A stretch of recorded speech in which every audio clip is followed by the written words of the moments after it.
Good morning, everyone. Welcome to this webinar hosted by the North American Development Bank. Muy buenos días a todos. Sean bienvenidos a este webinar que lleva a cabo el Banco de Desarrollo de América del Norte. Today's discussion will be in English. Before we begin, I would like to explain how to access the interpretation services for the Spanish-speaking participants joining us this morning. El webinar se llevará a cabo en idioma inglés.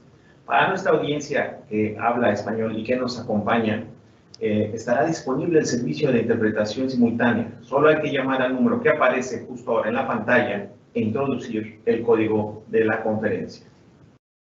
Esperaremos unos instantes para que realicen la conexión quienes amablemente participan.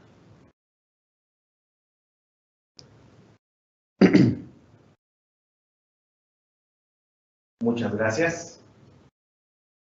I would also like to invite those of you who are joining us to send us your questions or comments through the participation mechanism indicated in this tool, or through the email address that appears on the screen. To the audience who is following the webinar through our social media channels, please send your questions by email. We are now starting our NADBank webinar, which seeks to be an accessible and friendly space to discuss topics related to the bank's functions, programs, and activities. Today, we are joined by John Beckham, Deputy Managing Director of the North American Development Bank. John, it's a pleasure to have you here. Thanks, Oscar, and thanks to everyone tuned into our second webinar here. We're pleased for your interest in NADBank, and our goal is to share what we're seeing and what we're doing, and also, most importantly, to hear from our listeners and participants in the webinar. So thanks again for having me. Thank you, Jan. And today we will talk about the value-added benefits of doing projects with the NADBank, and in particular, what NADBank can offer for the development of projects. John, why is NADBank a unique development bank? What makes it different from other development institutions? In other words, what is the added value that NADBank offers to trigger environmental infrastructure investment? Well, Scott, I think the first thing that makes us unique is that we're a binational organization.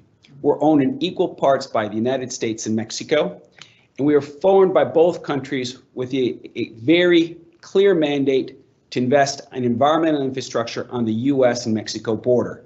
We invest on both sides of the borders, on the United States side up to 100 kilometers north, and on the Mexican side up to 300 kilometers on the south. And the reason we do this is we understand that the environmental challenges are shared on both sides of the border, and so we're uniquely established to try to address the economic and environmental opportunities and challenges that the region faces on a holistic and integrated basis. So the other factor I think that makes us different is that we are more than money. We bring ideas and knowledge. NADBank's been around for over 25 years. We've been investing in all sorts of infrastructure to improve the quality of water, distribution of potable water, treatment of wastewater, stormwater management, improve air quality through better transportation systems, road paving, and solid waste management by collecting trash and making sure that landfills are appropriately managed to reduce their emission of greenhouse gas. And other factors that work to improve the overall well-being of our communities, while at the same time creating the necessary platform for economic growth in a very dynamic region. Lastly, I think the final comment that I think makes us unique is that we work with all segments of border region communities and participants. We work with the states, we work with local municipalities, we'll work with local utilities, and we'll work with private companies, both corporations and small, middle-sized businesses. So we work with the whole strata of economic and community players within both sides of the border. John, considering what you have explained and also taking into account that it is a binational institution, what does NADBank perform its role being one of the main actors maintaining a dialogue among players on both sides of the border? Oscar, I think everything we do starts with the recognition that the border region is dynamic. It gets a lot of news and a lot of attention for many reasons, not all of them good. But I think at the core, the border region is a very dynamic and interesting opportunity for both the local communities as well as the United States and Mexico in general. People, goods, services, and culture all move across the border. The Port of Nuevo Laredo is the third largest port of entry in the United States, and there's no water anywhere near that other than the Rio Grande, Rio Bravo. So I think that dynamism is something that we want to take care of, both for the immediate as well as the future. So it's at that basis that orients our discussions with all players throughout the federal, state, and local levels. The other factor that enables us and we bring to these discussions is a deep knowledge of the border region. We've been doing this for 25 years. We know players from the Pacific side to the Gulf of Mexico side and everywhere in between. And this knowledge gives us a unique perspective on the economic and environmental opportunities and challenges that require additional investment. And as I said earlier, it's not just money, it's knowledge. That knowledge can translate into ideas on project and technical design, capacity institution building, public engagement so that we understand that the community impacts of a project are fully considered before their implementation. And lastly, we can come up with some interesting and viable financing structures and services that will enable the projects to meet their financial and environmental expectations. If we were talking with the business sector, one of the questions would be, for example, what does NADBank need from them to start a project on the border? What is the basic information needed to be able to start a project? Sure. Well, the first thing is to get in touch with us. You can do that through our website at NADB.org. But most importantly, once you want to contact us, what we're going to ask about is a business plan. What is the project that you want to implement and why? And how do you expect to do that? And that business plan should contain 3 essential elements to start with. First, we're going to need 3 years of historical information. Best case, it's audited financial information that lets us understand better the trajectory of the enterprise, what it can do, and what it expects to grow. We also want to understand the shareholders and the ownership structure of the enterprise. If it's a public entity, that's pretty clear where that lies. But in the private sector, we'll want to see the ownership structure. We'll want to see who are the key managers, their experience, and their profile that assures that they have the capacity to execute the project and bring it to fruition. And lastly, we're going to want to see some projections or forecasts that demonstrate both the financial and viability of the enterprise, but more importantly, the environmental benefits of the project. That might be reduced greenhouse gas emissions, less air pollution, more efficient use of water, more efficient use of energy. The bank wants to promote a greener, more sustainable future to combat the challenges that climate change presents to both countries and the border region. So we'll need to figure out and have a forecast about how to quantify those benefits over time. Very, very interesting. Due to its evaluation processes and experience, NADBank is also recognized for giving a type of certification or quality seal to the environmental impact projects in which it participates. Tell us what this quality seal means and how it benefits the projects supported by the bank. Well, I think that the basis of this seal of quality that you indicate is something that we do want to bring to any projects in which we're engaging. And so therefore our project is based on a deep due diligence. It's not a fast process. We try to be efficient and we can work very effectively once the sponsors are organized and ready to work. But we don't shortcut the due diligence process. We want to do a deep understanding of the technical capacities, the environmental benefits and challenges that are being addressed by that investment, as well as the financial sustainability of that project over time. And so that requires a deep dive into what the project is about and what is reasonable to expect from it. If I can use a baseball analogy, we don't expect to hit a home run on every project, but we do expect to get on base with singles and doubles in every project that we undertake, and we understand that by working through the due diligence process. Excellent. Thank you, Jan. Thank you very much. Let's move on now to the questions that we are receiving from the audience. We have one questions from Mario Galvan, City of Los Fresnos in Texas. Does the bank help communities with small loans? Do you have any financial program for communities that are less than 10,000 residents? Yes, we do. We have a couple different projects. We do lend to small communities. We've worked with we've done transactions of as small as $1 million and change. For instance, we did a transaction for a refinancing of Ed Couch in Southern Texas. So that is, we worked with the state of Texas to bring in some capacity building as well within Ed Couch to try to improve its financial management practices that would enable it to better serve its citizens going forward. So we do lend to those small to those small communities.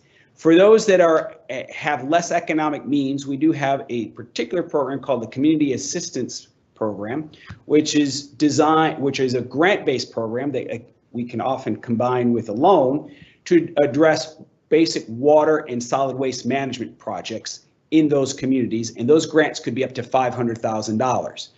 We will do a deep technical analysis to make sure that the project is going to address whatever environmental problem related to water or solid waste that has been identified, but there is a $500,000 grant that can be given through that program, particularly targeted for small communities that lack the resources and wherewithal to do those projects on their own. Thank you, John. Roxana Michaels from Imperial Valley, California. If I want to make an infrastructure project that uses the newest technology in the market, even if it is not yet being used broadly, will you consider financing projects that uses that technology? Technology, that's an excellent question, and one we think about frequently here.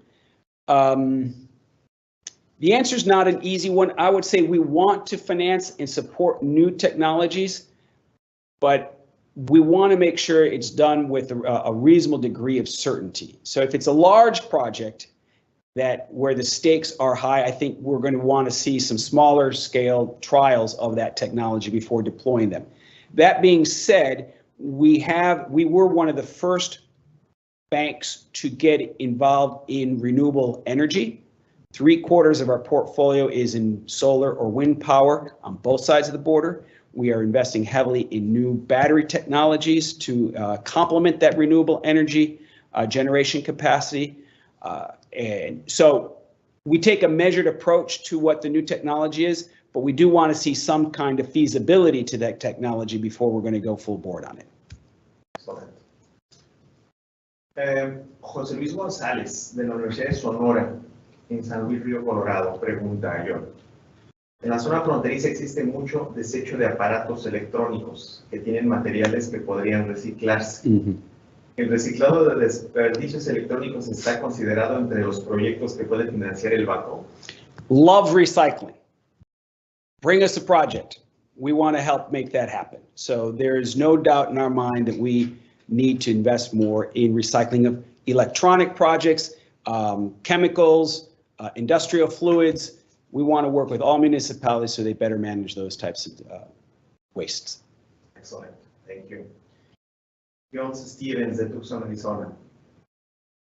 Once the bank provides the financing, does it contains to provide assistance in the construction of the infrastructure? Absolutely. I didn't mention this earlier, I probably should have. Another feature that distinguishes our bank is that we provide long-term financing. That can be anywhere from 8 to up to 20 years. Occasionally we'll go to 30, but that's for very particular cases. And one of the features there is that we have a supervision monitoring capacity through the building of the infrastructure and through the life of that infrastructure as it pays back its financing. So we will accompany those projects over time to ensure they're working and performing both financially as well as environmentally. Thank you. Mariana Ledesma, de la Universidad Autónoma de Ciudad Juárez. Considerando la importancia de la frontera y un mayor efecto del cambio climático, ¿cuáles considera usted serían los principales retos que enfrentará el NADBank en los siguientes años? Sí. That is a question all organizations have to be asking themselves. How are they staying relevant to the needs of their local clients and customers, in our case, the border region?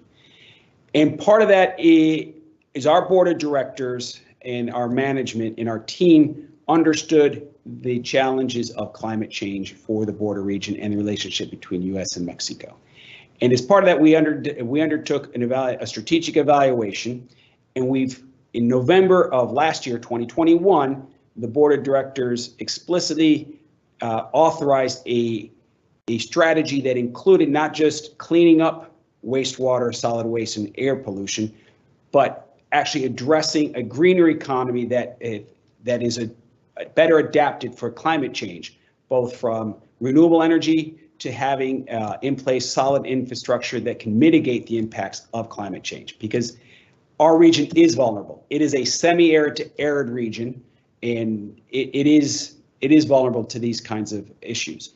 So what does that mean for the bank going forward? Is we are interested in developing better mobility, which means more public transportation, supporting electric vehicles, supporting more efficient border crossings and ports of entry, as well as stormwater management, better storage of wastewater, better storage of stormwater, recycling of wastewater, as well as green products that are more efficient, using less energy, less water, and basically generating less waste. In a lot of ways, I like to summarize, the bank started, NADBank 1.0 before this change was cleaning up pollution. And now NADBank 2.0, after this augmentation in its strategy, is to not only just clean up pollution, but to produce less pollution overall. Okay. We have another one from the Paso, Texas. The bank has historically been known as having a water projects and funds. Can you talk about the projects types, about the climate mitigation and adaptation? Yes. I think those two factors go together in terms of climate change and water. We still remain a key focus on water. We're living in a drought with water scarcity and greater demand on the uses of those limited resources. So that focus on water doesn't change. What we think the climate adaptation and mitigation is, when we have the water, we need to make better use of it. So that means better management of stormwater, maybe storing it, treating it so it can be better used, supporting and developing recycled water, and thirdly, diversifying the sources of water for the local communities. This is very important in the Mexican side of the U.S. border region. So we see all those things as being necessary to adapting to climate, as well as making more robust the water resource in the region.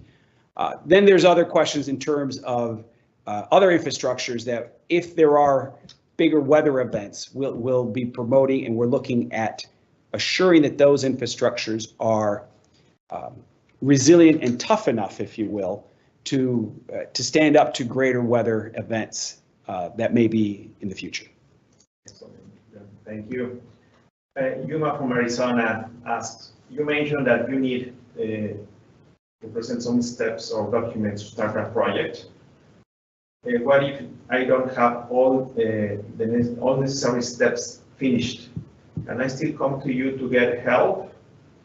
I hear there is some technical assistance. Right. Sure.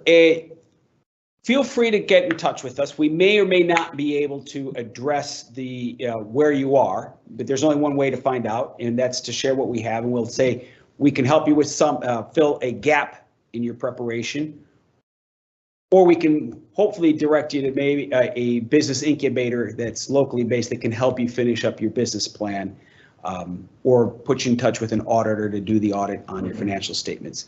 So I can't promise we're going to be able to solve every problem, but we're certainly willing to take a quick look and give you some feedback about where we think you need to go. Excellent, John. Unfortunately, we have run out of time on questions, John.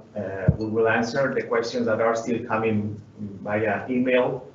With these, we will conclude our webinar today. John? I was just getting warmed up, Oscar. Yes, John. Could you share final thoughts with us, please, John? Sure.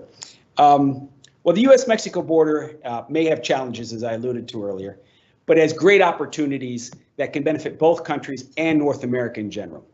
We look forward to being a critical catalyst for investment for a greener, more prosperous future in the border region, U.S., Mexico, and North America. Thanks, Oscar, for organizing this. Thanks to your team for organizing this. And most importantly, thanks for all the great questions that came in and our listeners. Hopefully, we've answered a few questions, and those that we didn't get to, we will shortly. Thanks again. Thank you very much, John. And we thank you all for your participation. And we hope to see you in our next webinar. The invitation will be published in our social networks. Thank you, and see you on the next one. Thank you.